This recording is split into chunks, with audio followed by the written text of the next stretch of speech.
What is going on, Fight Family? Just finished watching the domination of Terence Crawford over Errol Spence. The fight was stopped by the referee, so Terence Crawford wins by TKO.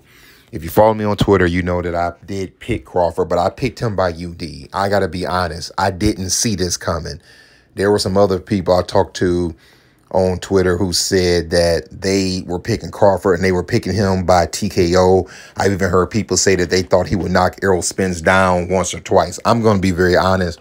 I did not see that. I thought that Errol Spence would have his game plan together, and I had Crawford winning by a close decision, but he wins by TKO. Let's start with some pros and cons. Let me start with Errol Spence.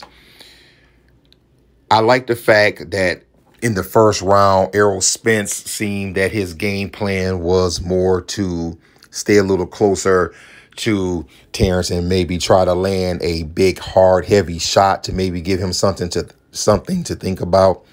He was working the jab somewhat, but he really was trying with that looping left hand, even though Crawford was blocking that most of the time.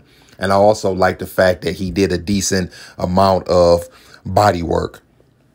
And I have to give him a pro for his toughness. I mean, he was knocked down 3 times. One was more of a balance shot. The other 2 were hard knockdowns, and he still got back up. But let me jump to the cons. My cons for Errol Spence would be once he saw the way the fight was going and the way that Crawford was taking away his jab, he didn't seem to me, to my eyes, to have another plan. He didn't seem to have that plan B, C, and D.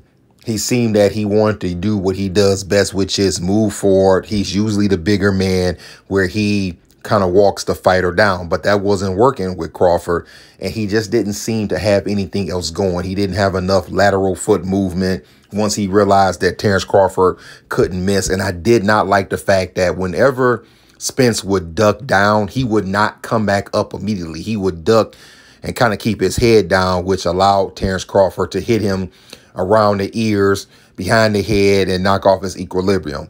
Let me move on to Bud Crawford. The pros would be everything. Been watching this man fight since he became a pro, and this was absolutely the best Terence Crawford I ever saw. Like I said, I did pick him to win the fight, but I did not know that he was going to look this dominant. He had everything working. He had a strong jab, reminding me of a young Jermaine Taylor with that power jab. He had a good straight left hand, he was throwing a good looping left hand. He did a very good job keeping his right up, blocking Errol Spence power hand from coming. He did a good job of stopping Errol Spence jab. I thought that he had good upper body movement. A lot of those shots that Errol was throwing really wasn't even hitting Terence. I like the body work. And I like the fact that he never let Errol Spence get into his groove. The cons for Terence Crawford, nothing. He did nothing wrong. I thought that he was A+ superb tonight. Let's go through the fight a little bit. We saw the first round. It was more of a fill-out round. In the second round, we saw the flash knockdown. And that flash knockdown, yes, I do believe that Errol was off balance. But it was because he didn't see the jab coming, because from the southpaw stance, Crawford was able to throw that jab, and it was a hard jab, and I don't think that Errol was expecting it. He bounces back. We get through the next few rounds, and Terence Crawford was just so accurate. Those shots were hard. They were accurate. They were pinpoint, and it was just too much to be honest with you for Errol Spence to overcome. I would say by the 5th round, I had a feeling that Errol Spence was going to get stopped. I didn't think he would get stopped initially, but Terence Crawford was just hitting him with just way too many shots. And you're not going to get hit with that many shots and then not wear you down. You saw it in his face. His face was bloody. It was swollen. It was just really nothing Errol Spence could do to stop Terence Crawford, and I'm really surprised by that. We get to the 9th round, and the referee gets in and stops the fight. I think it was also a good stoppage because Errol was trying his best, but he was just getting countered and hit with too many clean shots. So that's pretty much it. We get to the end of the fight, and they didn't ask they didn't ask Crawford what he wanted to do next. He just kind of gave his assessment of the fight and gave his praises, which he should, and he was very humble. which I respect. And they didn't ask him what he wanted to do next. Now, I haven't heard anything about Terence Crawford moving up to junior middleweight. If some of you have, you can let me know. But it seems that he will stay at welterweight. So I kind of rattled through my head real quick and thought about who could he fight. To be honest, there is no competition for Terence Crawford at welterweight. He just fought the best fighter that I feel that he's going to fight at welterweight. So here's a couple of names I'll throw out. Virgil Ortiz is undefeated. Jaron Ennis is undefeated. And Cody Crawley is also undefeated. Those would probably be the next top contenders. And the only reason I'm using those guys' names is because they're undefeated. And the only thing Crawford really has to fight for at welterweight is just to take the O from those guys just to say he did it. There's literally no competition for him there. The only competition would be is if he moved up to junior middle, and he didn't say he would. As for Errol Spence, before the fight, he said that no matter what happened, he was not fighting at welterweight again. But they mentioned that there is a rematch clause in the contract, and it's really up to Errol Spence what's going to happen. So I suppose if they do run this back, Errol Spence is going to say, we can do it, but we're going to do it at junior middleweight. Maybe that's what they'll do. Maybe Terence Crawford will accept it, move up to junior middleweight, possibly beat him again, and then he can start his dominant run there. Now, there's something that I didn't even realize, fight fans.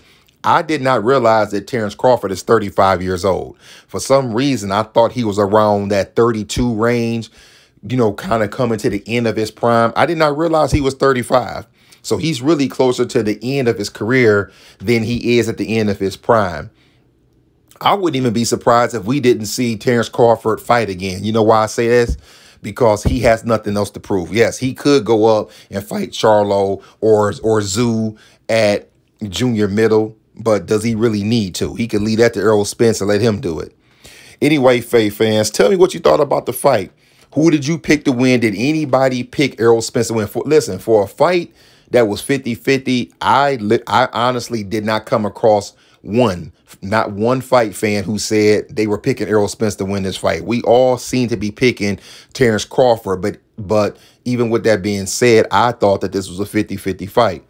Who do you want to see Terence Crawford fight next? What do you want to see him do? Do you want to see him stay at welterweight and fight some of those guys I named? Maybe fight someone different, or maybe see him fight someone who's coming up from super lightweight to welterweight? Or do you want to see him jump up to to junior middleweight? Or I'm even going to go for a big swing. Do you want to maybe see him just jump over junior middle and go right to middle and fight somebody? And as for Errol Spence, what did you think? What do you want to see him do? Do you want to see the rematch, or do you want to see Errol Spence just wipe his feet with this and move on to something else?